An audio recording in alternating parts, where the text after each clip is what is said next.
10th unit 14 தாவரங்களில் கடத்துதல்,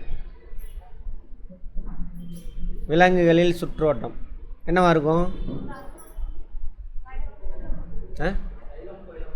very good. Xylem ஃப்ளோயத்தை பற்றி என்னத்தை கடத்துவாங்க? உணவு, நீர் சொல்லக்கூடாது, நீர் மட்டுமா கடத்தும்?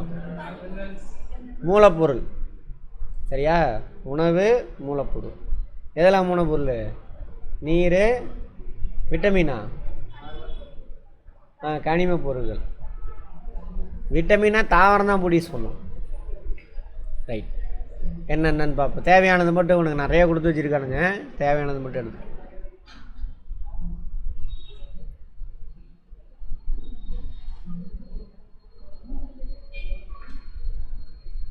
தாவரங்களில் இதை நீங்கள் படிச்சுக்கோங்க. நான் சொன்ன கதையே தான் இருக்கும், அதெல்லாம் திரும்ப திரும்ப சொல்லி டைம் வேஸ்ட் பண்ணுவேன்.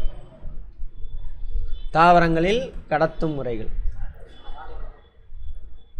எப்பயுமே இன்ட்ரோடக்ஷன் நீ எல்லாம் டீட்டெயில்டாக புரிஞ்சிருந்தால் தான் இன்ட்ரோடக்ஷனு புரியும்.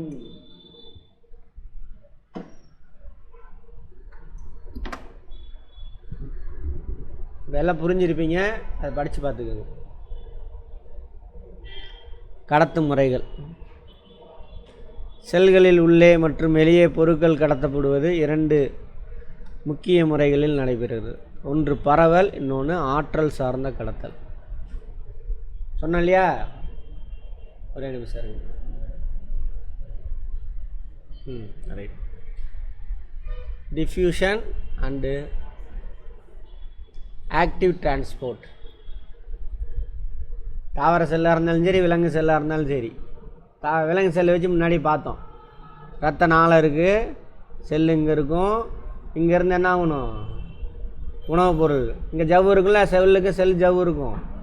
உணவுப் பொருளுக்குள்ளே உள்ளே ட்ராவல் ஆகி செல்லுக்குள்ளே போகணும். இந்த ஜவ்வை தொலைச்சிக்கிட்டு உள்ளே போகணும்.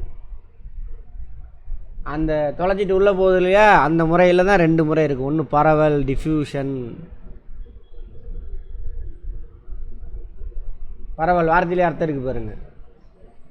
இப்போ இங்கே ஊதுபத்தி பற்ற வைக்கிறேன், அங்கே வரைக்கும் வாசனை வருமா? எப்படி? வளிமண்டலத்தில் அப்படியே பரவும், உள்ளே பூந்து வரும்.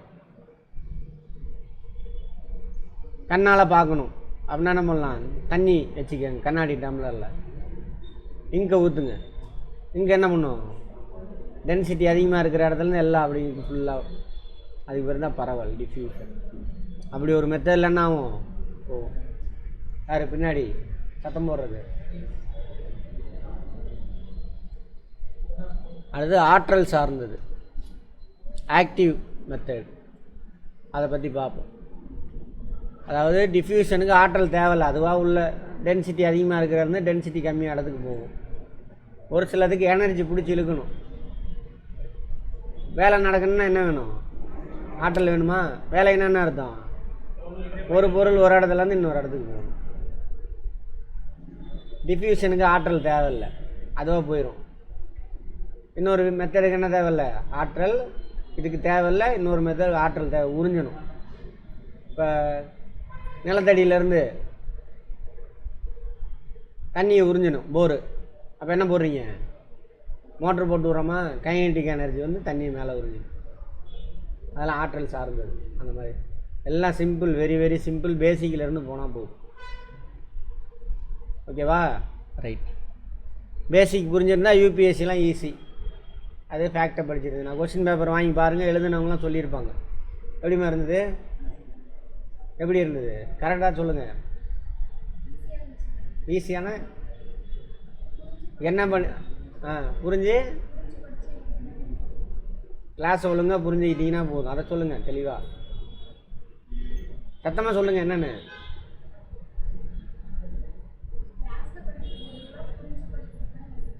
கிளாஸ் இங்கே நடத்துனது தான். கொஷின் எடுத்து படித்து பாருங்கள். எல்லா கிளாஸ் அட்டன் பண்ணவங்க கொஷின் புரியும் உனக்கு. முதல்ல கொஷின் புரிஞ்சாவே அப்போ தான் நீ கரெக்டாக படிச்சிருக்குன்னு அர்த்தம். அப்போ இன்னும் கொஞ்சம் ஸ்ட்ராங் பண்ணணும் அதெல்லாம். சரியா? சரி. பரவல் இந்த மாதிரி கான்செப்ட் தான் அங்கே கேட்பான் யூபிஎஸ்சி பொறுத்த வரைக்கும்.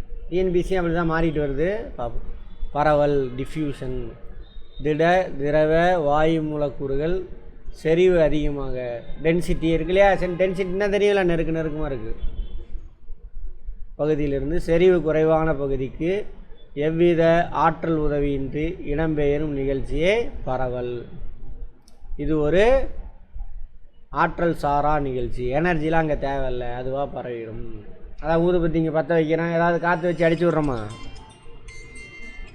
காற்று வச்சு அடிக்கிறோமா? இல்லை, அதுவாக பரவி அப்படியே ஒரு வாசனை அங்கே வந்துடும்.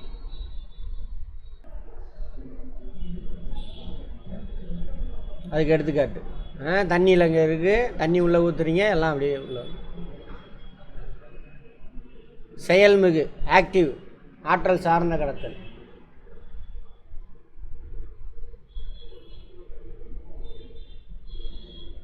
Transport, active transport.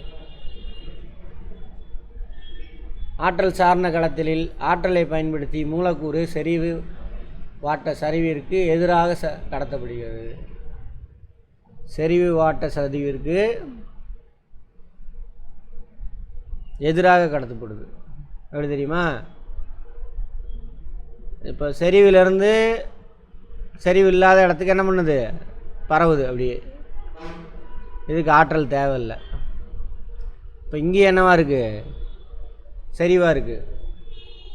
இங்கேருந்து இது அங்கே போகணும். அப்போ என்ன தேவை? ஆற்றல் வேணும். அதுதான் அர்த்தம் அதுக்கு. அப்போ லோயர் டென்சிட்டி டு ஹையர் டென்சிட்டிக்கு, குறைவான அடர்த்தியிலேருந்து அதிக அடர்த்திக்கு பொருள் மூவ் ஆகணும்னா என்ன வேணும்? ஆற்றல் வேணும். இப்போ ஒரு பஸ் இருக்குது,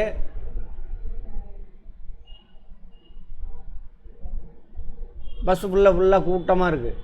அப்பயும் போய் ஏறினான், உள்ளே போகணும் ஒருத்தன். அப்போ என்ன பண்ணணும்? பின்னாடி இருந்து ஒருத்தன் அவனை தள்ளி விட்டால் தான் உள்ளே போவான். அந்த மாதிரி பஸ்ஸு ஃப்ரீயாக இருக்குது, வெளியில் கூட்டம் இருக்குது, என்ன அவன் கடை அவன்லாம் ஏறிடுவான். அந்த மாதிரி இவ்வகை கடத்தலில் கடத்து புரதங்கள் ஈடுபடுகிறது. இவ்வகை புரதங்கள் ஆற்றலை பயன்படுத்தி செல் சவ்வின் வழியாக மூலக்கூறுகளை கடத்துவதால் உந்திகள் என அழைக்கப்படுது. கடத்து புரதங்கள் யூஸ் ஆகுதான். அவங்க தான் என்ன பண்ணுறாங்க? பிடிச்சி இழுக்கிறாங்க. செறிவு குறைவான பகுதியிலிருந்து செறிவு அதிகமான பகுதி கடத்துகின்றன. அப்படி நடக்கும். சரி, இந்த இதுக்கு பேர் ரிவர்ஸ் ஆஸ்மாசிஸ், இதுக்கு பேர் ஆஸ்மாசிஸ். ஆர்ஓ சொல்கிறாங்களா? அது ரிவர்ஸ் ஆஸ்மாஸ். எங்கே இருக்குது ஆர்ஓ? வீட்டில் தண்ணி என்ன பண்ணாது? எக்ஸஸான மினரல்ஸ்லாம் உறிஞ்சி எடுத்துடும். அந்த ஆஸ்மாசிஸ், ரிவர்ஸ் ஆஸ்மாசிஸ், அந்த தண்ணி வச்சுருக்காங்க பார்த்துருக்கீங்களா? உள்ளே ஒரு கல் போட்டு ஒரு பைப்பு வைப்போம் உள்ளே. அந்த கல் என்ன பண்ணும்? எக்ஸஸாக உள்ள மினரல்ஸ் எல்லாம் உறிஞ்சிக்கும். அதான் ரிவர்ஸ் ஆஸ்மாசிஸ்.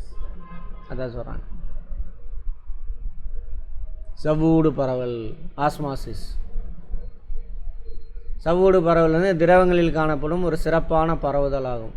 ஒரு அரை கடத்து சவ்வின் வழியாக செமி கண்டக்டர், ஒரு சவ்வுனானது அந்த தோல் வழியாக கரைப்பான் அல்லது நீர், சால்வெண்ட்டா கரைப்பான் இங்கிலீஷில் சால்வெண்ட், கரைப்பான். இப்போ தண்ணி கரைப்பான், சர்க்கரை வந்து கரைபடு பொருள். சர்க்கரை அதில் கலக்குவாங்க. கெமிஸ்ட்ரி தெரிஞ்சிருக்கணும். இருக்குது தெரியலாம் கேட்டுவாங்க, வார்த்தையிலே அர்த்தம் இருக்குது. கரைப்பான் தண்ணி, கரைபடு பொருள் உப்பு சர்க்கரையெல்லாம். ஓகேவா? ரைட். எங்கே கவின்லாம் வர்றது இல்லைம்மா? மேத்தமேட்டிக்ஸு கவின் தெரியலையா? 2 நாள் வரல. உங்கள் கூட இன்னொருத்தர் இருப்பார் அல்ல.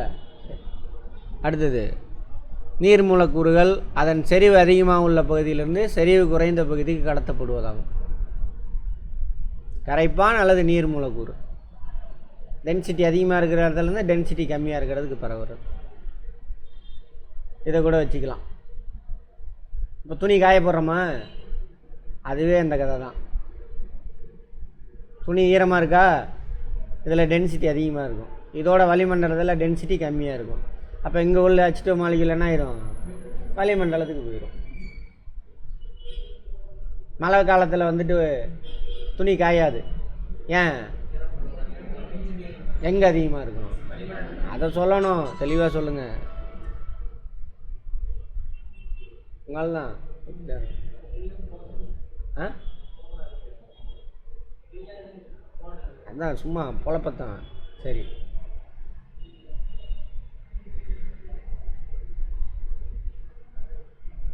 அடுத்தது வளிமண்டலத்தில் நம்ம துணியோட ஈரப்பதம் தான் அதிகமாக இருக்கும்.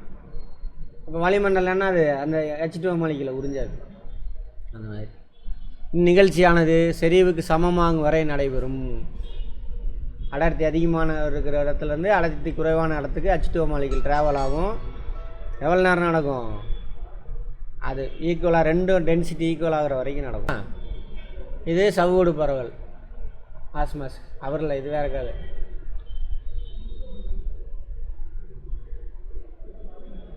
ரிவர்ஸ் ஆஸ்மாசிஸ் எங்கே நடக்குது? RO, எதிர் சவ்வூடு பரவல், தமிழில் அதுக்கு பேர். பிளாஸ்மாஸ் இது புரிஞ்சுதா? ரைட். அப்போ பெரும்பாலும் நம்ம உடம்புல தாவரங்களில் சவ்வூடு பரவல் மெத்தடில் நடக்கும். ஒரு சில இடத்துல எதிர் சவ்வூடு பரவலும் நடக்கும். ரைட். அந்த ஃபில்ட்ரு உள்ளே ட்ராவல் ஆகிறது, இரத்த நாளத்திலேருந்து செல்லுக்கு போகிறது, செல்லுலேருந்து இரத்த நாளத்துக்கு வர்றது, 2 மெத்தடு. சரியா? சவ்வூடு பரவலுக்கு என்ன தேவையில்லை? ஆற்றல் தேவையில்லை. டென்சிட்டி அதிகமாக இருக்கிறதுலேருந்து டென்சிட்டி கம்மியானதுக்கு ட்ராவல் ஆகும். ஓகேவா? எதிர் சவ்வூடு பரவல்னா என்ன ஆகும்? ஆற்றல் தேவை. டென்சிட்டி கம்மியாக இருக்கிறதுலேருந்து டென்சிட்டி அதிகமாக உள்ளதுக்கு ட்ராவல் ஆகும். அந்த பஸ்ஸுக்கு அதை சொன்னா இல்லையா, அதை வச்சு நாங்கள் வச்சுக்கோங்க, முடிஞ்சு போச்சு. பிளாஸ்மா சிதைவு. பிளாஸ்மானா என்ன?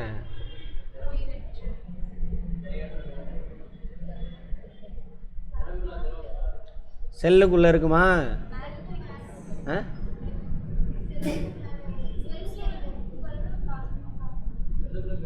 செல்லுக்குள்ளே இருக்குல்ல, சைட்டோபிளாசம், அதான் பிளாஸ்மா. கொல கொலான்னு இருக்குன்னு பார்த்தோமா, அதுதான் பிளாஸ்மா.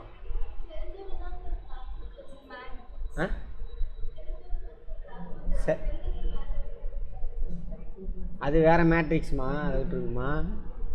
செல்லுக்குள்ளே பிளாஸ்மா இருக்கும். கொல கொலான்னு ஜெல்லி மாதிரி இருக்குல்ல, அதெல்லாமே பிளாஸ்மான்னு தான் சொல்லுவாங்க. அதான் சைட்டோபிளாசம், அதான் பிளாஸ்மா. செல்லுக்குள்ளே கொல கொலான்னு இருக்குல்ல அந்த பார்ட். ஒரு தாவர செல்லை ஹைபர்டானிக் கரைசலில் உயர் அடர்வு கரைசல் வைக்கும் பொழுது உயர் அடைவு கரைசல் வேறு ஏதோ ஒன்று கலந்து வச்சுருக்காங்க. தண்ணி இருக்குது, தண்ணியில் கலந்து வச்சுருக்காங்க. அது டென்சிட்டி அதிகமாக இருக்குது. இது தண்ணி கிடையாது, தண்ணி டென்சிட்டி கம்மி. வைக்கும் பொழுது இது சும்மா புரிஞ்சிக்கிறதுக்கு. செல்லிலிருந்து நீர் வெளியேறுவதால் புரோட்டோபிளாசம் செல் சுவரை விட்டு விலகி சுருங்கி விடுகிறது. இதற்கு பிளாஸ்மா சிதைவு எனப்படும். புரியுது அண்ணனு? இங்கே பாருங்க, ஒரு டப்பாவில் ஏதோ ஒரு கரைசல் வச்சுருக்காங்க. ஓகேவா? அதில் தண்ணியோட அளவு கம்மியாக இருக்குது. அதில் தூக்கி இதை உள்ளே போடுறாங்க. செல்லை, தாவர சொல்ல ஏதோ ஒரு செல்லு. தாவர செல்லில் இருக்கக்கூடிய பிளாஸ்மாவில் இருக்கிற தண்ணியோட டென்சிட்டியோட இந்த கரைசலில் இருக்கக்கூடிய தண்ணியோட டென்சிட்டி கம்மி. அப்போ அந்த பிளாஸ்மாவிலேருந்து என்ன ஆகும்? தண்ணி வெளியேறிடுது. அப்போ சுருங்கி நியூக்ளியஸ்லாம் என்ன ஆயிடுச்சு? துணிக்குண்டா மாறிடுச்சுன்றான். வேறு ஒன்றும் கிடையாது. திரும்ப இதை பழைய மாதிரி வர வைக்க முடியுமா? இப்போ திராட்சை இருக்கா, தண்ணி நிறையா இருக்குது. பிளாஸ்மாவில் உள்ள தண்ணி தான். வெயிலில் போட்டுறீங்க, என்ன ஆகும்? சுருங்கிடு. ஏன் சுருங்குது? நீரெல்லாம் இழந்துடும், அவ்வளோதான். திரும்ப அதை வீங்க வைக்க முடியுமா? முடியாதா? தண்ணியில் ஊற வச்சா வந்துட போகுது, அவ்வளோதான். ஏன் அந்த மாதிரி ட்ரை பண்ணுறோம்? கெட்டு போகாமல் இருக்கும். கெட்டு போகிறதுனா எதனால் கெட்டு போகுது? ஒரு பொருள் மைக்ரோப்ஸ் போய் சாப்பிட ஆரம்பிச்சிடுவாங்க. சரியா? அந்த மைக்ரோப்ஸ் இருக்கணும் அப்படின்னாக்கா 2 வேலை வேணும். ஒன்று டெம்பரேச்சர் வேணும், இன்னொன்று என்னது? தண்ணி வேணும். 2 இருந்துச்சுன்னா அந்த பொருளை ஈஸியாக அங்கே மைக்ரோப்ஸ்குள்ளே போய் காலி பண்ணிட்டோம். அப்போ அதில் உள்ள நீர் மூளை கூட வெளியில் எடுத்துடுவாங்க. ட்ரை ஆயிடுச்சு, சீக்கிரம் கெட்டு போகாது. Very simple. ரொம்ப காலமாக பயன்படுத்துகிறாங்க. அப்படி தான் எதெல்லாம் பதப்படுத்துகிறாங்க? மீன் கருவாடாக மாற்றுறது, கறியை உப்பு கண்டமாக மாற்றுறது. நம்ம முன்னோர்களுக்கு தெரிஞ்சிருக்கு இதெல்லாம். சரியா? சயின்ஸு வீட்லேயே இருக்குது, எல்லா சயின்ஸும் அங்கேயே இருக்குது. இந்த ஸ்கூல் காலேஜுக்கு வந்துட்டு அந்த சயின்ஸும் தெரில இந்த சயின்ஸும் தெரில நட்டாத்தில் நிற்கிறோம். ஆனால் எனக்கு எல்லாம் தெரியும் அப்படின்னு நிற்கிறோம். அதுதான் பிரச்சனையே. அதனால தான் வெந்தயம் வேகாதவன்லாம் ஆட்சி பிடிக்கிறான். ஏன் நல்லவன் கெட்டவன் தெரில, நல்லவனை கெட்டவன் நினச்சிக்கிட்டு இருக்கோம், கெட்டவன் நல்லவன் நினச்சிக்கிட்டு இருக்கோம். ஏன்னா முடிவு எடுக்க முடியல. 10 பேர் ஒன்றை பேசிட்டானா ஆமாடா அது உண்மைடா அப்படின்னு எடுத்துக்கிறோம். ஆமாம் தானே? 10 பேர் சேர்ந்து ஒரு பொய்யை சொன்னானாக்கா, ஓ 10 பேர் சொல்கிறான், அதுவும் இல்லாமல் டிவியில் சொல்லிட்டானா கிழிஞ்சே போச்சு. ஆமாம் தானே? டிவியில் இந்த நடிகை கூத்தாடி பசங்களாம் வந்து சொல்லிட்டானுங்க அப்படின்னா முடிஞ்சு போச்சு. அதை அப்படியே ஃபாலோ. ஏன்? நல்ல அறிவு இல்லை. புத்தர் மகாவீரர் சொன்ன மாதிரி. ஏன் நல்ல அறிவு இல்லை? சொல்லி கொடுத்த முறை எப்படி? சரி, அதெல்லாம் பார்ப்போம். உள்ளீர்த்தல், அப்சார்ப்ஷனா, உள்ளீர்த்தல்.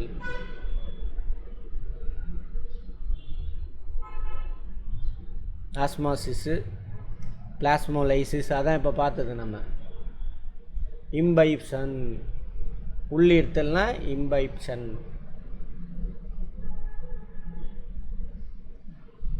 வார்த்தையிலே அர்த்தம் இருக்குது பாருங்க. ரிட்டன், திராட்சை என்ன பண்ணுறோம்?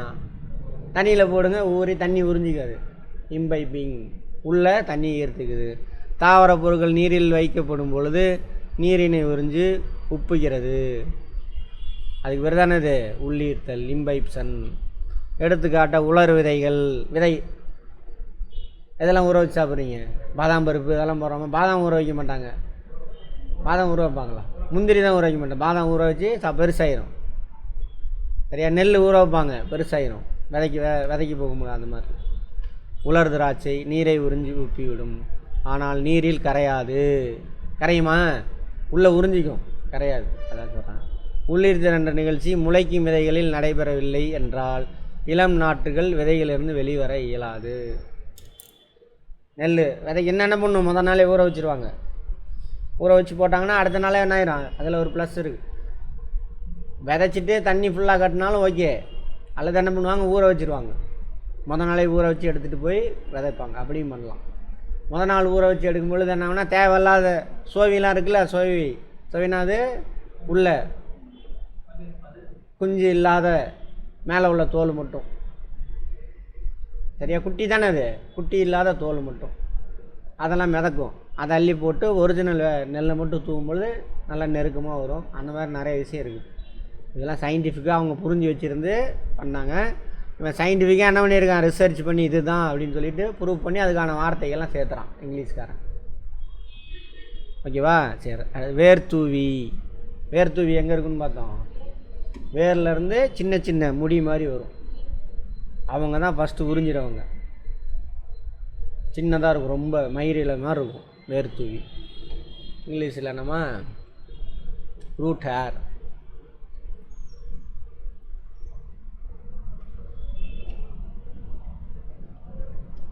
படிச்சிங்கன்னா தான் என்னது பெரிய விஷயம். மனப்பாடம் பண்ணிங்கன்னா புரிஞ்சுக்கிட்டோம்னா ஒன்ஸ் புரிஞ்சால் வேலை முடிஞ்சு போச்சு. வாடா நீ எப்படி வேணாலும் கேள்றா, பார்த்துக்கலாம்.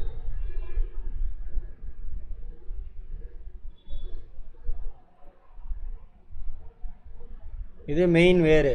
அதெல்லாம் சின்ன சின்ன முடியாக இருக்கா, அதான் வேறு தூவி. இன்னொன்றில் நல்லா இருந்துச்சு. மெயின் வேறு, அதில் சின்ன சின்ன. இவங்க தான் ஃபஸ்ட்டு உறிஞ்சுவார். உறிஞ்சி அதுக்கப்புறம் வேருக்கு போய் அது அப்புறம் அப்படியே எங்கே போகணும்? எது வழியாக போகும்? ஃப்ளோயமா, சைலம் வழியாக. ஃப்ளோயம் ஃபுட்டு நான் வச்சுக்கோங்க அப்படின்னு சொல்லிட்டேன். அது திரும்ப நான் ரிவிஷனே பண்ண வேணாம். சைலம் வழியாக மேலே ட்ராவல் ஆகி போகும். ஒரு தாவர வேரின் நுனியில் பல கோடிக்கணக்கான வேர்த்தூவிகள் காணப்படுகின்றன. இவை மண்ணிலிருந்து நீரையும் கனிமங்களையும் உறிஞ்சுகின்றன. ரெண்டை தான் உறிஞ்சும். கனிமன்னா எது? நைட்ரஜன். ஓகே. வேறு நைட்ரேட்டாக இருக்கும். நைட்ரஜனாக இருக்காது, நைட்ரேட்டாக இருக்கும். வேறு என்னென்ன தேவை? கால்சியம், பொட்டாசியம், இதெல்லாம் தேவை.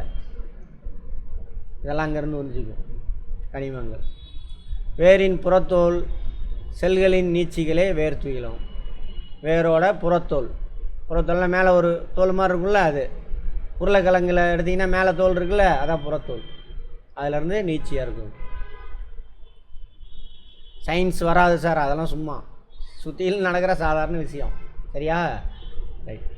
இந்த மாதிரி மென்மையான மெல்லி, அதுக்கும் சுவர் இருக்குது. சுவருடைய ஒரு செல் ஆனவை, ஒரு செல் அது நீளமாக ஒவ்வொரு செல்லால் ஆணுச்சு. ஒரு சில இது தெரியவே தெரியாது நமக்கு. வேர்த்துவி உறிஞ்சும் பரப்பினை அதிகரிக்கிறது. வேர்த்துவிகள் தாவரத்தின் உறிஞ்சும் பரப்பினை அதிகரிக்கும். எப்படி சார் உறிஞ்சும் பரப்பு? இது ஒரே ஒரு வேர்னு வச்சுக்கோங்க, இதுதான் அதோட பரப்பு. இப்போ நிறையா சின்ன சின்னதாக போக போக இதில் சுற்றிலும் பரப்பு, அதை சுற்றிலும் பரப்பு. உறிஞ்சப்பட்ட நீர் வேரில் செல்லும் பாதை எப்படி போகுது? தண்ணியை உறிஞ்சுது வேறு. யார் உறிஞ்சிடா? வேர் தூவி தான் உறிஞ்சுவாங்க. ரூட் ஹேர்ஸா? Root hairs. சரி, உறிஞ்சுறாங்க. அவங்க எப்படி உறிஞ்சுறாங்க, எப்படி ட்ராவல் ஆகுது அப்படின்னு சொல்லிட்டு சொல்கிறாங்க. நீரானது வேர்த்துவியினுள் சென்றவுடன் நீரின் செறிவானது புறணி பகுதியை விட வேர்த்துவியில் அதிகமாக உள்ளது. புறணி பகுதினா செல்லோட ஒரு பாட்டு அது. ஆகவே நீரானது சவ்வூடு பரவலின் காரணமாக வேர்த்துவியிலிருந்து புறணி செல்கள் வழியே அகத்தோலில், அதுக்குள்ளே ஒரு தோல் இருக்கும், நுழைந்து சைலத்தை அடைகிறது. புரியுதா? நீரானது வேர்த்துவிக்கிட்ட சென்றாயிடுச்சு. நீரின் செறிவானது புறணி பகுதியோட வேர்த்துவியில் அதிகமாக இருக்கும். புறணிங்கிறது வேரில் இருக்கக்கூடிய இன்னொரு பார்ட்டு, அதோடு அங்கே வெளியில் அதிகமாக இருக்குது. ஸோ அங்கேருந்து தண்ணி உள்ளே போயிடும். இது என்னது? சவ்வூடு பரவல், எளிய பரவல். இதுக்கு என்ன தேவையில்ல? ஆற்றல் தேவையில்லை, அங்கே போயிடுச்சு. ஓகே. பின்பு சைலத்திலிருந்து நீரானது மேல் நோக்கி தண்டு இலைகளுக்கு கடத்தப்படுது. எப்படி கடத்தப்படும்? இங்கேருந்து மேலே போகணும், கிராவிட்டிக்கு எதிராக. வேறு தூவிக்கில் போயிடுச்சு, அங்கேருந்து புறணி வழியாக உள்ளே என்ட்ராயிடுச்சு. ஓகே. மேலே போகணும்ல, கிராவிட்டிக்கு எதிராக போகணும்ல, அதுக்கு விசை தேவையில்ல. என்ன விசை அதுக்கு? பரப்பு இழு விசை. அந்த செயல்பாட்டுக்கு பேர் என்ன? விளைவுக்கு பேர் கேபிலரி எஃபெக்ட். கேள்வி எல்லாமே, இதெல்லாம் கேள்வி, யூபிஎஸ்சி இதெல்லாம். ரைட். கடத்தப்படும். வேர் செல்களில் நீர் செல்லும் வழிமுறை எப்படி போகுதுன்னு சொல்கிறாங்க. வேர்த்துவியின் மூலம் உறிஞ்சப்பட்ட நீரானது வேரின் உட்புற அடுக்கிற்கு 2 தனித்தனி வழிகளே செல்கிறது. 2 மெத்தடில் உள்ள போகுதாமா. வேர்த்துவிக்கில் போயிடுச்சு, அங்கேருந்து வேருக்குள்ளே ட்ராவல் ஆகிறது 2 மெத்தட் இருக்காமா. ஒன்று அப்போபிளாஸ்ட் வழி, சிம்போபிளாஸ்ட் வழி. பேர் இங்கிலீஷ் வார்த்தைனால இதாக இருக்குது, கான்செப்ட் ஒன்றும் இல்லை, சிம்பிள். அப்போபிளாஸ்ட் வழி நீரானது முழுக்க செல் சுவர் மற்றும் செல் இடைவெளியின் வழியாக செல்கிறது. பார்த்துருப்போம். தாவர செல்லில் இந்த தாவர செல் இப்படி இருக்குன்னு வச்சுக்கோங்க. இன்னொரு செல்லு, இது இன்னொரு செல்லு, இது இன்னொரு செல்லு.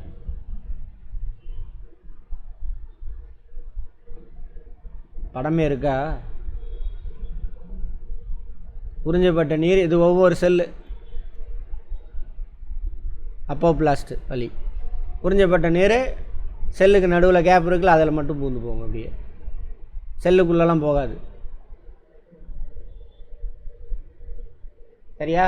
ரைட். அதுக்கு பேர் அப்போபிளாஸ்ட் வழி. இவ்வகை கடத்தலில் நீரான எவ்வித சவ்வினையும் கடக்காமல், எதுக்குள்ளேயும் கடக்காது சொல்லிடு. இந்த வகை கடத்தல் செறிவின் அடிப்படையில் அமைகிறது. ரைட். சிம்பிளாஸ்ட், சிம்போபிளாஸ்ட், சிம்பிளாஸ்ட். இதில் பார்த்தீங்கன்னா பார்த்தோமா, தாவர செல்லில் சின்ன சின்ன ஓட்டை இருக்கும். ஆமாவா? அந்த ஓட்டைக்கு பேர் என்னன்னு சொன்னேன். பிளாஸ்மோ டெஸ்மிட்டான்னு பார்த்தோமா. அங்கே பாருங்கள், ஒரு செல்லு இன்னொரு செல்லு கூட கனெக்ட் ஆகிருக்கும் அப்படின்னு பார்த்துருக்கோம். ஓகேவா? அந்தந்த ஓட்டை அது என்ன பண்ணுது? அம்போபிளாஸ்ட். இங்கே பாருங்கள், செல்லுக்கு அதுக்குள்ளெல்லாம் நுழையலை, செல் சுவர் வழியாக சைடில் போயிட்டே இருக்கு. சிம்பிளாஸ்ட் என்ன பண்ணுது? அந்த பிளாஸ்மோ டெஸ்மெட்டா இருக்கு இல்லையா, அந்த செல்லுக்கு ஓட்டை இருக்கும் சின்னதாக, அந்த ஓட்டைக்குள்ளே பூந்து பிளாஸ்மாக்குள்ளே பூந்து திரும்ப அடுத்த செல்லோட ஓட்டையில் பூந்து அது வழியாக ட்ராவல் ஆகும். அதுக்கு பேர் என்னது? சிம்பிளாஸ்ட். இது ஆனால் கொஞ்சம் அதிகம்தான், சிம்பிளான விஷயம், அதை பார்த்துக்கணும். செல்லின் வழியாக செல்கிறது. இம்முறையில் நீரானது செல்லின் வழியாக செல்லுக்குள்ளே, ஒரு செல்லுக்குள்ளே பூந்து இன்னொரு செல்லுக்குள்ளே போகும். அதாவது செல்லின் பிளாஸ்மா ஜவ்வில் நுழைந்து சைட்டோபிளாஸினை கடந்து அந்த செல்லுக்குள்ளேயே பூந்து போகுது. பிளாஸ்மோடெஸ்மட்டா வழியாக அருகில் உள்ள செல்லுக்கு செல்கிறது.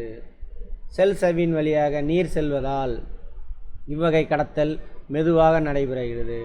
சிம்பிளாஸ்ட் வகை கடத்துதல் செறிவு சரிவின் அடிப்படையில் அமைந்துள்ளது.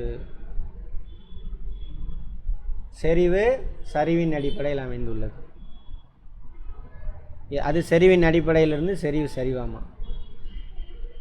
அவ்வளோதான், போதும். அடுத்து நீராவி போக்கு, எவாப்போ டிரான்ஸ்பிரேஷன். இப்போ என்ன பண்ணோம், எப்படி உறிஞ்சுது அப்படின்னு பார்த்தோம். ஓகேவா? வேர்த்துவிகள் எப்படி உறிஞ்சுது, அதுக்கப்புறம் எப்படி கடத்தப்படுது. 2 மெத்தேடு நீர் வேரில். அம்போபிளாஸ்ட்டு, சிம்பிளாஸ்ட். அம்போபிளாஸ்ட்னா செல்லோட சைடில் செல்லுக்குள்ளெல்லாம் போகாது. சிம்பிளாஸ்ட்டு செல் உள்ளே பூந்து சைட்டோபிளாசத்துக்குள்ளே பூந்து திரும்ப அடுத்த செல்லுக்குள்ளே பூந்து போகும். 2வது ஸ்லோவாக நடக்கும், முதல் இது வேகமாக நடக்கும். ஓகேவா? ரைட். அடுத்தது நீராவி போக்கு. நீராவி போக்கு எங்கே நடக்கும்னு பார்த்தோம், இலை துளையில் நடக்கும். இதான் மரம் பைப்பு, இங்கே இலை இருக்குதுன்னு வச்சுக்கோங்க.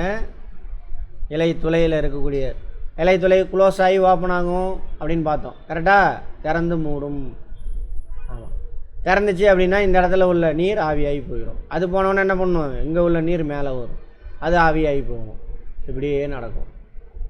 அப்போ வேரில் உள்ளே நுழைஞ்ச தண்ணி என்ன ஆகும், இங்கே உள்ள நீர் ஆவியாகி போச்சுன்னா அடுத்தது வந்துக்கிட்டே இருக்கும், மேலே ஒன்று பிடிச்சி மேலே வந்துக்கிட்டே இருக்கும்.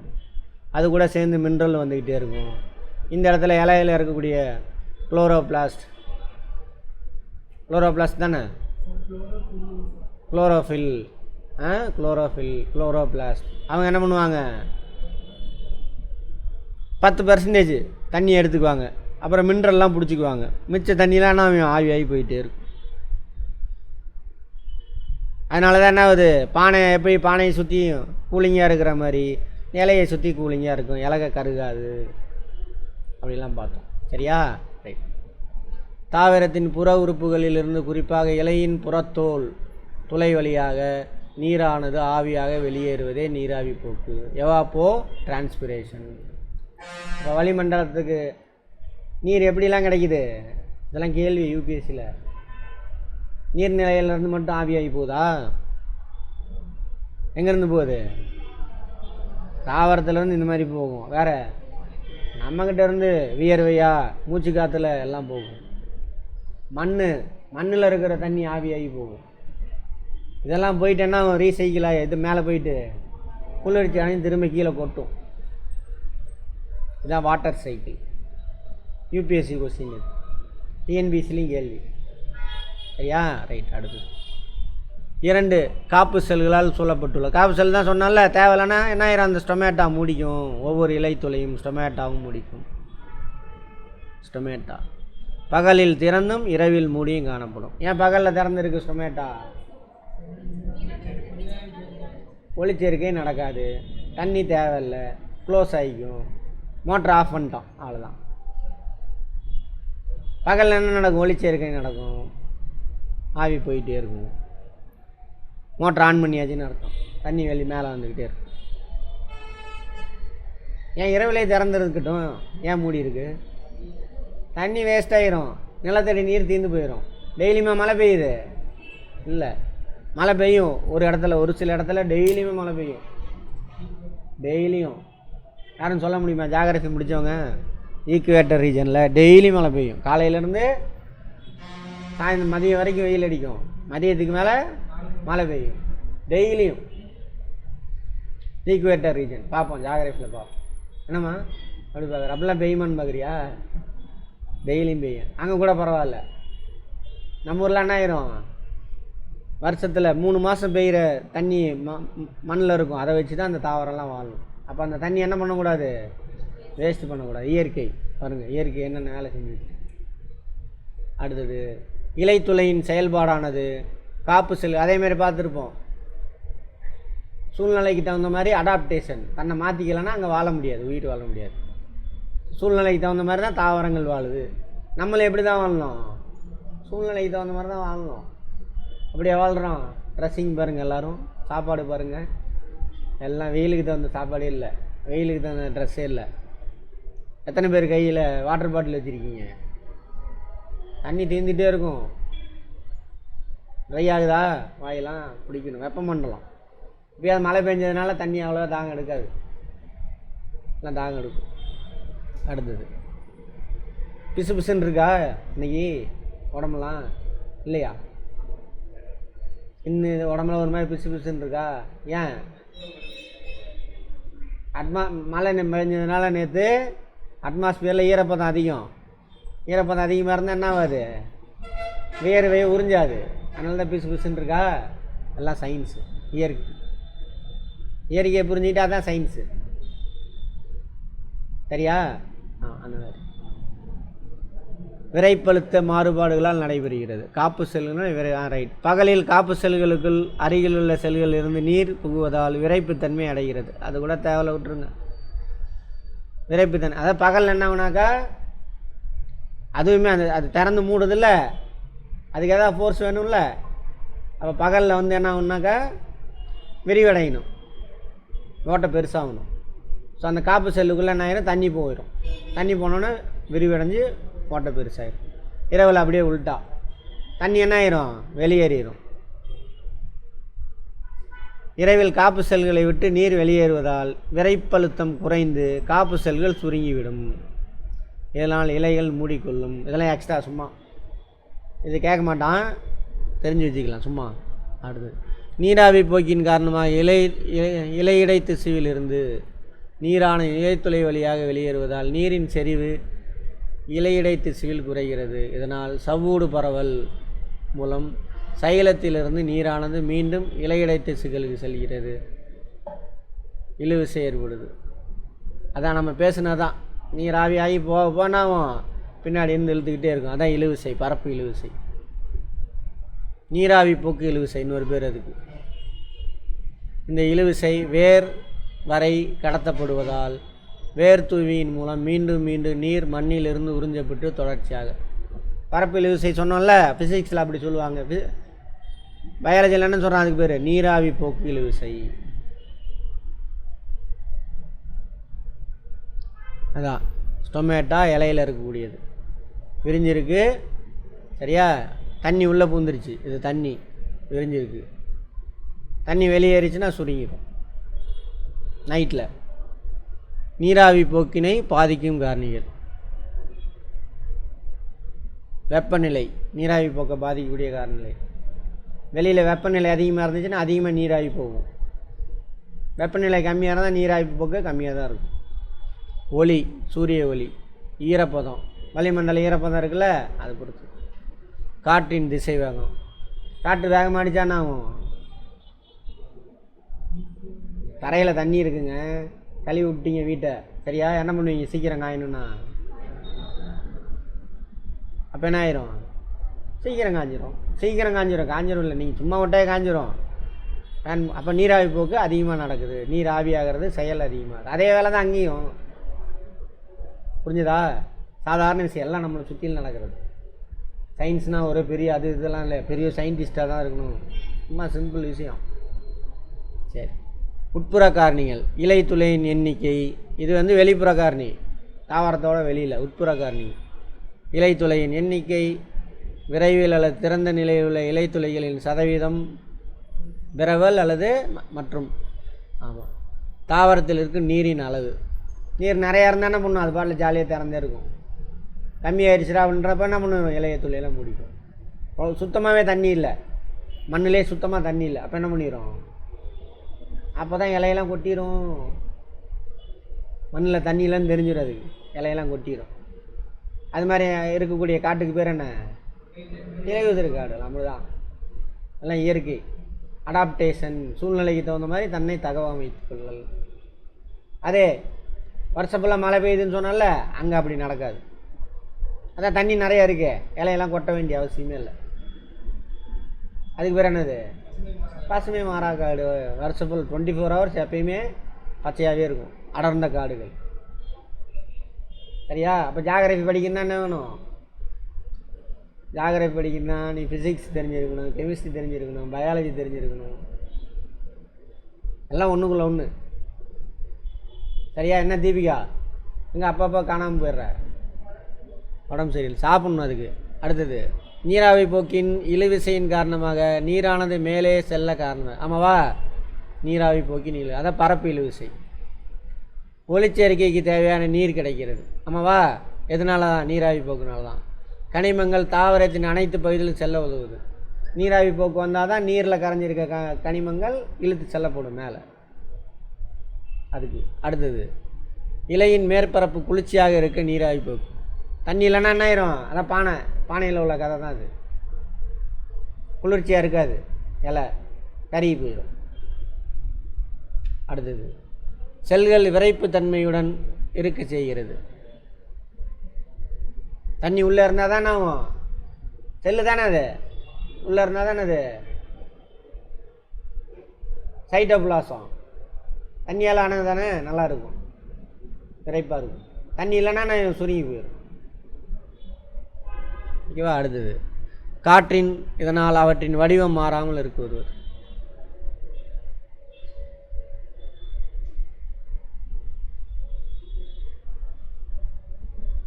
எல்லாமே பார்த்து தான் ஆகணும். வேர் அழுத்தம், ரூட் ப்ரெஷர். எதுக்கு ரூட்டில் ப்ரெஷர் உருவாகணும்?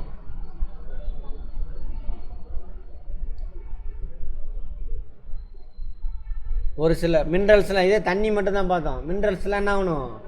மேலே போனால் கீழே இருந்து ஒரு உந்துதல் வரணும். அதான் ரூட் ப்ரெஷர். மண்ணில் உள்ள கனிமங்கள் வேரில் கடத்தும் திசுக்களுக்கு ஆற்றல் சார் கடத்தலின் மூலம் செல்லும்போது அதனுடன் சேர்ந்து நீரும் கடத்தப்படுகிறது. நல்லா பார்த்துக்கோங்க. மண்ணில் உள்ள மினரல்ஸ் எடுத்துகிட்டு தண்ணியை பார்த்துட்டோம், மினரல்ஸை உறிஞ்சிட்டு போகணும். மினரல்ஸ் என்ன பண்ணணும்? ஆற்றல் சார் உள்ளே பிடிச்சி தள்ளணும். இதனால் சைலத்தின் உள்ளே அழுத்தம் அதிகமாகிறது. கீழேருந்து தள்ளும், வேர் தூவிகள்லேருந்து சைலத்து உள்ளே தள்ளும். போ அப்படின்னு மினரல்ஸை உள்ளே தள்ளும் பொழுது என்ன ஆகும்? உள்ளே ப்ரெஷர் ஏற்படும். அதான் சொன்னால, வண்டியில் ஏறான் ஒரு கூட்டம் ஏறுது, பின்னாடி ஒருத்தன் தள்ளனா என்ன ஆகும்? உள்ள அழுத்தம் அதிகமாகும். இந்த அழுத்தமே வேறு அழுத்தம் எனப்படும். இதன் காரணமாக நீரானது தண்டில் சிறிது தூரம் உயர்ந்து தள்ளும். அது கூட சேர்ந்து என்ன ஆகும்? தண்ணி மேலே போகும். கனிமங்களின் உள்ளெடுப்பு, அப்சர்ப்ஷன் ஆஃப் மினரல்ஸ். உணவூட்டத்தின் தேவைக்காக தாவரங்கள் மண்ணில் உள்ள கனிம அயனிகளை சார்ந்துள்ளது. அயனினா என்னன்னு பார்ப்போம். கனிம மினரல்ஸ். அயனினா என்னம்மா? கெமிஸ்ட்ரி முடித்தவங்க முழுசாக சொல்லணும். நீ குழந்தை சொல்கிற மாதிரி சொல்ல, நம்ம ஸ்டூடெண்ட் மாதிரி சொல்லணும். ஒரு அணுவிலையோ மூலக்கூறுலையோ புரோட்டானுடைய எண்ணிக்கையும் எலக்ட்ரானுடைய எண்ணிக்கையும் சமமாக இருக்கணும். இது மாதிரி தெளிவாக சொல்லி பழகுங்க. அவன் தான் லிட்ரேட்டு. இன்டர்வியூவில் அப்போ தான் நீ டாப் மார்க் எடுக்க முடியும், எந்த இன்டர்வியூ போனாலும் சரி. சரியா? பார்த்து. தேவையான அனைத்து கனிம அயனிகளையும் வேர்கள் ஆற்றல் சாரா கடத்தல் மூலம் எடுத்துக்கொள்வதில்லை. பாருங்கள், ஒரு சில கனிமங்களை ஆற்றல் சாரா, ஆற்றல் தேவையில்லை எடுத்துக்கும். ஒரு சில கனிமங்களை ஆற்றல் தேவைப்படும். அதான் சொல்கிறாங்க. அவற்றிற்கு 2 காரணங்கள் உள்ளன. கனிமங்கள் மண்ணில் அயனிகளாக உள்ளதால் அவை ஜவ்வின் வெளியே எளிதில் புக முடியாது. அயனிகளாக இருந்துச்சுன்னா ஜவ்வின் வெளியே அவ்வளோ சீக்கிரம் போக முடியாது, ஆற்றல் வேண்டும். மண்ணில் உள்ள கனிமங்கள் செறிவு வேர்களின் செல்களில் உள்ள செறிவினை விட குறைவாக உள்ளது. ஆகவே பெரும்பாலான கனிமங்கள் ஆற்றல் சார்ந்து. மண்ணில் இருக்கக்கூடிய கனிமங்களோட செறிவோட டென்சிட்டியோட வேரில் இருக்கக்கூடிய அதே கனிமம், இப்போ கால்சியமாக வேரில் டென்சிட்டி அதிகமாக இருக்குது, மண்ணில் கம்மியாக இருக்கும். அப்போ அங்கேருந்து உறிஞ்சணும். அப்போ என்ன பண்ணணும்? அதுக்கு ஆற்றல் வேண்டும். தாவரத்துக்கு ஆற்றல் எப்படி கிடைக்கும்? தாவர செல்லுக்கு ஏடிபி, அவ்வளோதான். அங்கே வருது பாருங்க. அங்கே அதெல்லாம் புரிஞ்சிட்டு வந்தால் தான் இது புரியும். வராதவன் போய் பார்த்துருக்காங்க அந்த வீடியோலாம். என்ன போடல, நான் போன வாரம் எடுத்ததெல்லாம். அப்போ அந்த ஆற்றல் எங்கேருந்து கிடைக்கிது? இந்த மாதிரி அயனி கனிமங்களை வேர்களால் உறிஞ்சுவது கஷ்டம். ஆற்றல் இல்லாமல் உறிஞ்ச முடியாது, அதுக்கு ஆற்றல் தேவை. தெரிகிறது. பின்பு நீராவி போக்கின் இழுவிசையின் காரணமாக அனைத்து பாகங்களும் செல்லும். வேருக்குள்ளே போயிடுச்சு தாவரம். மண்ணிலேருந்து அந்த அயனி கனிமங்கள் வேருக்குள்ளே போயிடுச்சு. ஆற்றல் எங்கேருந்து கிடைக்கிது? தாவர செல்லில் இருக்கக்கூடிய ஏடிபி மூலிமா ஆற்றலை வச்சு உள்ளே தள்ளி விடுது. வேருக்குள்ளே போயிடுச்சு, சைலத்துக்குள்ளே போயிடுச்சு. அதுக்கப்புறம் என்ன அது? பரப்பு நீராவி இழுவிசை இருக்குல்ல, பரப்பு இழுவிசை அல்லது ஃபிசிக்ஸில் பரப்பு இழுவிசைமா, இங்கே நீராவி இழுவிசை. அது என்ன பண்ணும்? இழுத்துட்டு போயிடும் மேலே. எல்லாம் எந்தெந்த உறுப்புக்கு தேவை அங்கெல்லாம் உண்டு. ஏன்னா எதுக்கு எதிராக போகிறாங்க இவங்க? கிராவிட்டிக்கு எதிராக போகணும். சரியா? கிராவிட்டிக்கு எதிராக. கனிம ஃபிசிக்ஸ் பார்க்குறப்ப இதெல்லாம் இன்னும் புரியும் நல்லா. கனிம அயனிகள் கடத்தப்படுதல். சில தாவரங்களில் மூப்படைந்த உதிரும் நிலையில் இலைகளில் உள்ள தனிமங்கள் இளம் இலைகளுக்கு இடம்பெயர்கின்றன. ஒரு இலை விழுக போகுது, இலையில் கனிமங்கள் நிறையா இருக்குது. இந்த பாஸ்பரஸு, சல்ஃபரு, நைட்ரஜன், பொட்டாசியம் இதெல்லாம் வேஸ்ட் ஆயிரும்ல. அப்போ அந்த இலையிலேருந்து அதோட குட்டிக்கு ட்ரான்ஸ்ஃபர் பண்ணும். அதே தான் நம்மளும் பண்ணிகிட்டு இருக்கோம். உங்கள் அப்பா அம்மா சேர்த்து வச்சுருக்க சொத்தெல்லாம் யாருக்கு வருது? உங்களுக்கு ட்ரான்ஸ்ஃபர் ஆகுதா? அது இயற்கை. ஸோ அதை சேர்த்து வச்சு என்ன பண்ணு, சாகிறதுக்கு முன்னாடி அதோட சந்தையினருக்கு கொடுத்துட்டு இறந்து கீழே விழுந்துடுவாங்க. என்ன சொல்கிறாங்க? இலையுதிர் தாவரங்களில் நடைபெறுகிறது.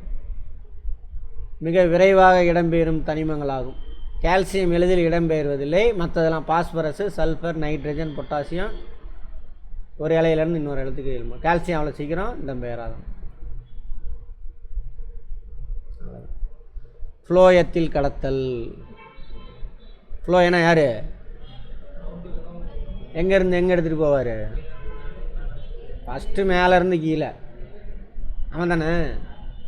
வேர்களுக்கு சேமிக்கிற இடத்துக்கு எல்லாத்துக்கும் உணவு, வேறு வரைக்கும் உணவு, அப்புறம் சேமிக்கிற இடத்துக்கு எடுத்துகிட்டு போவாங்க. அப்புறம் இலைக்கு மேலே இலைக்கில் அவங்களுக்கு சாப்பாடு இல்லாதப்போ இரவில் இருக்காது. அப்போ எங்கேருந்து எடுத்துகிட்டு வாங்க? சேமித்த இடத்துலேருந்து மிச்சம் இருக்கு எங்கெங்கெல்லாம் இருக்கோ சேமிச்செல்லாம் எல்லோரும் ஷேர் பண்ணிக்குவாங்க. இலைகளின் மூலம் தயாரிக்கப்பட்ட உணவாவது புளோயத்தின் வழியாக சேமிக்கும் பகுதிக்கோ அல்லது தேவையான பகுதிக்கோ கடத்தப்படுகிறது. எது வரைக்கும் தேவைப்படும் இலையில் உற்பத்தி ஆகிற உணவு?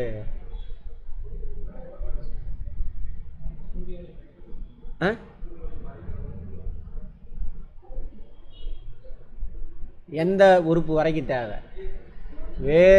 வேர் தூவிகள் பார்த்தோம்ல, அவங்க உறிஞ்சிறதுக்கு அவங்க முதல்ல வாழணும், மினரல்ஸை உறிஞ்சணும், அதுக்கெல்லாம் ஆற்றல் வேணுமா இல்லையா? எல்லாருமே செல்லு தானே. வேர் தூவிகள் வரைக்கும் அனுப்பணும் அவங்க உற்பத்தி செஞ்சது.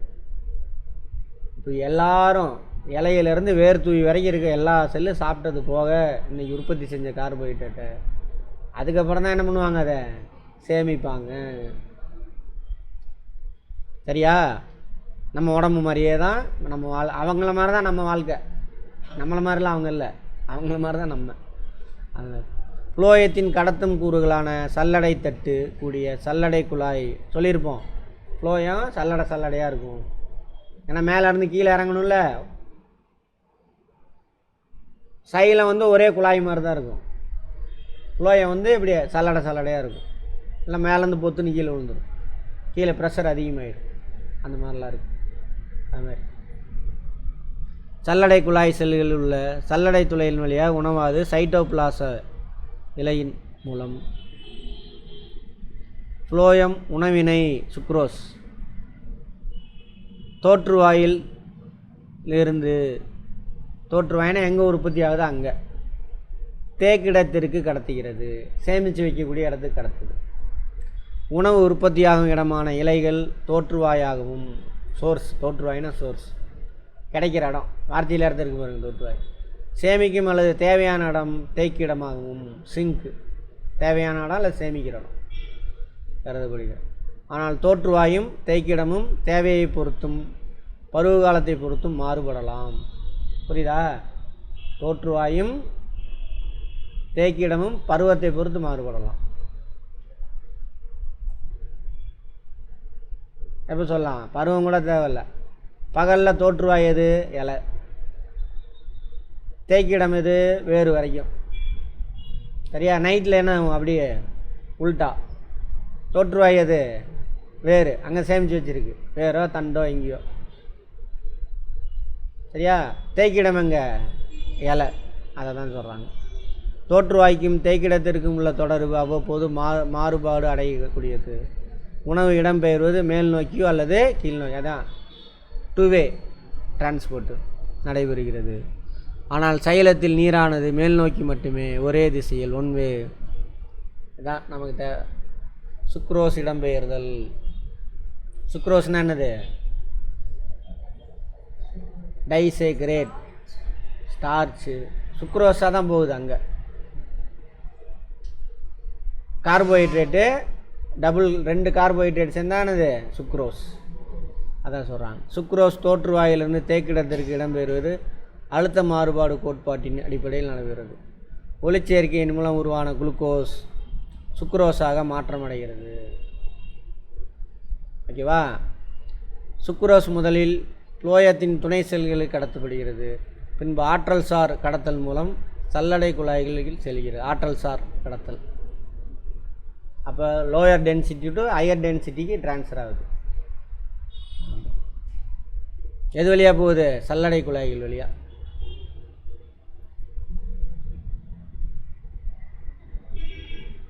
உயர் அடர்வு கரைசல் இதெல்லாம் கொஞ்சம் அதிகம்தான். ஆனால்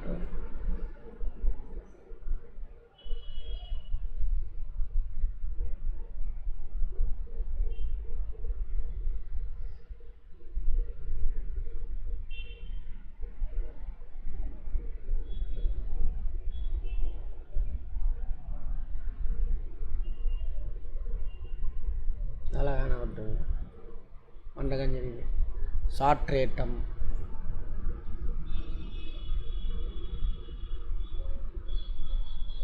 இதை முடிச்சிடலாம். இது நம்மளுது ரத்தம் சுற்றுவட்டம். வேர் அழுத்தம். மண்ணில் உள்ள நீர் வேர் துவிகளுக்கு சவ்வூடு பரவலின் காரணமாக செல்கிறது. ஆமாவா? வேர் துவிக்கு உள்ள என்ட்ராய்ச்சி. வேர் அழுத்தத்தின் காரணமாக நீரானது வேரிலிருந்து மேல் நோக்கி தண்டின் அடிப்பகுதிக்கு செல்லுது. சவ்வூடு பரவல் முன்னாடி அது தண்ணி உள்ளே பூந்துருச்சு. உள்ளே பூந்தானா வேருக்குள்ளே ஒரு அழுத்தம் ஏற்படும். அப்போ தண்ணி கொஞ்சம் மேலே உயரும். அதுக்கப்புறம் பரப்பு இழுவிசை மூலிமா என்ன ஆயிரும்? எடுத்துகிட்டு வெளியில் போயிடும். அதான் வேர் அழுத்தம், ரூட் ப்ரெஷர். அதை பற்றி சொல்கிறாங்க பாருங்க. நம்ம இந்த பனிக்காலத்தெல்லாம் அல்லது காலையில் பனிக்காலமாக ஏதோ ஒரு டைமில் என்ன ஆகுனாக்கா இந்த செடியிலலாம் என்ன இருக்கும்? புல்லில் நீர்த்தி விலை இருக்கும்ல, நம்ம அந்த பனி பெஞ்சிருக்குன்னு நினச்சிக்கிட்டு இருப்போம். அது ஒரு காரணம். பனி பெய்யாத காலத்துலேயும் என்ன ஆகுனாக்கா அந்த செடி மேலே என்ன இருக்கும்?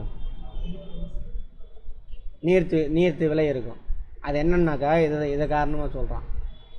இப்படி வேர்லேருந்து தண்ணி உறிஞ்சப்பட்டுச்சா அதோட ப்ரெஷர், இந்த ப்ரெஷரு எது வரைக்கும் போகுமாமா? புல் தானே அது, இலைத்துளை வரைக்கும் வந்து நைட்டில் என்ன ஆகிருக்கும்? க்ளோஸ் வேறு ஆகிருக்கும். வளிமண்டலத்தில் ஈரப்பதம் அதிகமாக இருக்குது. அப்போ என்ன பண்ணுன்னா அதிலேருந்து அந்த போர்ஸை ஓப்பன் பண்ணி டக்குன்னு மேலே வந்து உக்காந்துக்குமா. சரி, அங்கே சொல்கிறான் பாருங்கள். அதிகாலை பொழுதில் புற்களில் பனித்துளி போல நீர்த்துளிகள் பார்த்திருப்போம். தாவரங்களில் காற்றில் ஈரப்பதம் அதிகமாக இருக்கும் பொழுது, காற்றில் ஈரப்பதம் அதிகமாக இருக்குது, ஈரப்பதம் கம்மியாக இருந்தால் அதை உறிஞ்சிடும். காற்றில் ஈரப்பதம் அதிகமாக இருக்குது. நீராவி போக்கின் வீதம் குறையும். தாவரங்களில் கமா போடணும். காற்றில் ஈரப்பதம் அதிகமாக இருக்கும் பொழுது தாவரங்களில் இங்கே சேர்த்திக்கங்க அந்த வார்த்தை. நீராவி போக்கின் வீதம் குறையும். உறிஞ்சப்படும் நீர், நீராவி போக்குனா ஓட்ட ஓப்பனாகி வெளியில் போகாது. உறிஞ்சப்படும் நீர் தாவரத்தின் வேரில் ஒரு அழுத்தத்தை உருவாக்கும். இந்த அதிகப்படியான நீர் தாவர இலைகளில் விளிம்புகளில் நீராக வடிகிறது. இந்த அழுத்தத்தினால என்ன ஆகுது? மேலே வரைக்கும் வந்து நீராக வடிகிறது. இதற்கு நீர் வடிதல் கேட்பாங்க. இதுக்கு காரணம் என்னென்னு ஸ்டேட்மெண்ட்டில் கேட்கலாம். இவ்வாறு நீர் வடிதல் ஒரு சிறப்பான துளை வழியாக வெளியேறுகிறது. இத்துளை நீர் சுரப்பி அல்லது ஐடத்தோடு சிறப்பான துளையாமல். அதில் அந்த ஸ்டொமேட்டோ இருக்கு இல்லையா, அதில் கூட இல்லை, அதுக்கு சிறப்பான ஓட்ட வழியாக வெளியேறும். அப்போ கேட்பான், காலையில் நீர் புற்களின் மீது நீர்த்தி விலைகள் இருப்பது காரணம் என்ன அர்த்தம்? வேர் அழுத்தம். வேர் அழுத்தம் தான் காரணம். ஓகேவா? அதுவும் ஒரு காரணம். அதையும் ரெண்டாவது ஸ்டேட்மெண்ட்டாக கொடுப்பான். ரெண்டும் சரி. இதுவும் உண்டு அதுவும் உண்டு. நீர் அல்லது எந்த ஒரு திரவமும் நுண்துளை குழாயில் இயற்பியல் விசையின் காரணமாக மேலெழுகிறது. இதற்கு நுண்துளை ஈர்ப்பு விசை என்ன பயன்படுகிறது?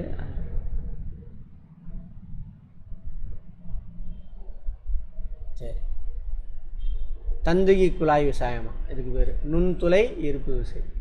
நீர் அல்லது எந்த ஒரு திரவமும் நுண்துளை குழாய்களில் இயற்பியல் விசையின் காரணமாக மேலெழுகிறது. இதுக்கு பேர் அப்போது வேறு அழுத்தத்து மூலிமா கொஞ்சம் தூரம் போயிடுது தண்ணி, அப்புறம் நுண்துளை அழுத்தத்து மூலிமா என்ன ஆகுது, இன்னும் கொஞ்சம் தண்ணி மேலே போகுது அப்படின்றாங்க. ரெண்டாவது இதுதான் வந்து என்னது, இழுவிசை. கூட்டிணைப்பு மற்றும் ஒட்டிணை விசைகளின் ஒருங்கிணைந்த செயல்பாட்டின் காரணம் நீரானது சைலத்தில் ஒரு தொடர்ச்சியாக நீர் தம்பமாக உள்ளது. விசை கிடைக்குது. இதெல்லாம் எத்தனை விசை? சாற்றேட்டம். இந்த வேர்லேருந்து இலை துளைக்கு போகிறதுக்கு இத்தனை விசை செயல்படுது. வேர் அழுத்தம், இன்னொன்று என்னது, நுண்துளை ஈர்ப்பு விசை, நீர் மூலக்கூறுகளின் கூட்டிணைவு மற்றும் ஒட்டிணைவு. ஒரு மூலக்கூறு பக்கத்தில் வந்துச்சுன்னா ரெண்டு ஒன்று அட்ராக்டிவ் ஃபோர்ஸ் வந்து ஒட்டிக்கும், அது ஒரு விசை. அடுத்து நாலாவது என்னது, நீராவி போக்கு விசை. முன்னாடி பேசணும்ல அது, அவ்வளோதான்.